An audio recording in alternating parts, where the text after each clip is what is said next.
ছাত্র জনতার অভ্যুত্থান পরবর্তী এই নতুন বাংলাদেশে বাংলাদেশ জামায়াত ইসলামী কর্তৃক আয়োজিত আজকের এই জাতীয় সমাবেশে বাংলাদেশের ছাত্র জনতা আমার জাতীয় নেতৃবৃন্দ সকলকে জাতীয় নাগরিক পার্টি এনসিপির পক্ষ থেকে সশ্রদ্ধ সালাম। আসসালামু আলাইকুম। সংগ্রামী সহযোদ্ধারা,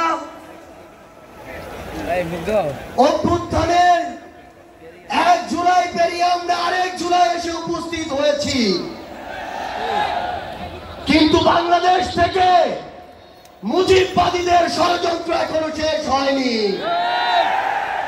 গোপালগঞ্জে এখনো মুজিববাদীদের আস্তানা ঘিরে রয়েছে। মুজিববাদীরা এখনো বাংলাদেশের বিভিন্ন জায়গায় সক্রিয় রয়েছে। এই মুজিববাদ একটি আদর্শ, শুধু আইনি ভাবে এই মুজিববাদের মোকাবেলা করা যাবে না। আমাদেরকে অর্থনৈতিক ভাবে, রাজনৈতিক ভাবে, সাংস্কৃতিক ভাবে এই মুজিববাদের কোমর ভেঙে দিতে হবে। আমাদের মধ্যে রাজনৈতিক মতপার্থক্য থাকতে পারে, কিন্তু এই মুজিববাদের প্রশ্নে, এই স্বৈরাচারের প্রশ্নে অভ্যুত্থানের সকল শক্তিকে ঐক্যবদ্ধ থাকতে হবে। সংগ্রামী সহযোদ্ধারা, এই বাংলাদেশে আবারও নতুন করে মুজিববাদী ভারতপন্থী শক্তিগুলো এখন সক্রিয় হচ্ছে।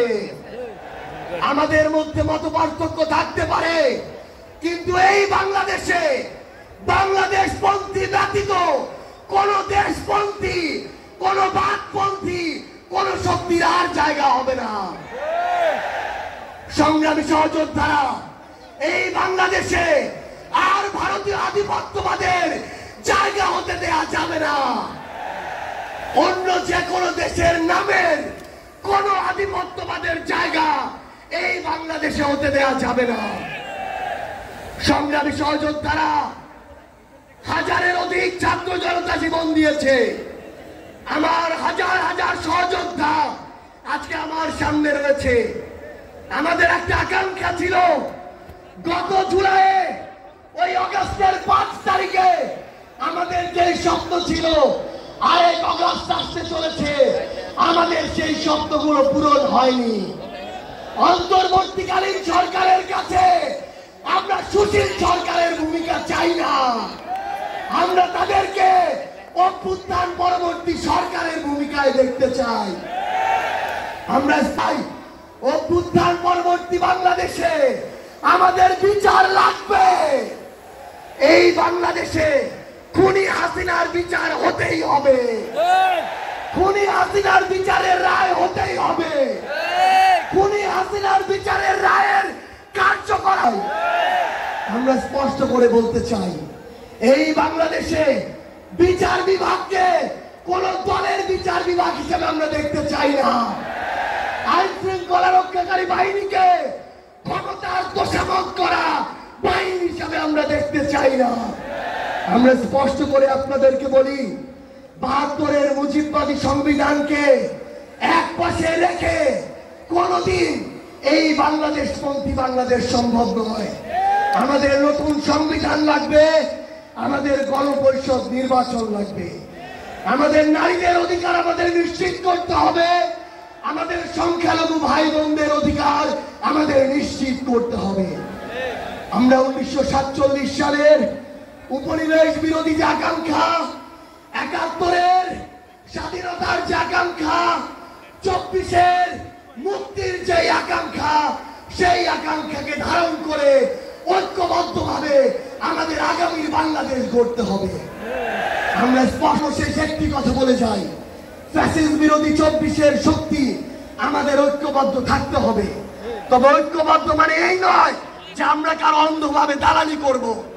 কেউ যদি চাঁদাবাজি করে আমরা সেটা মুখের উপরে বলবো, চালায় আমরা সেটাও বলবো।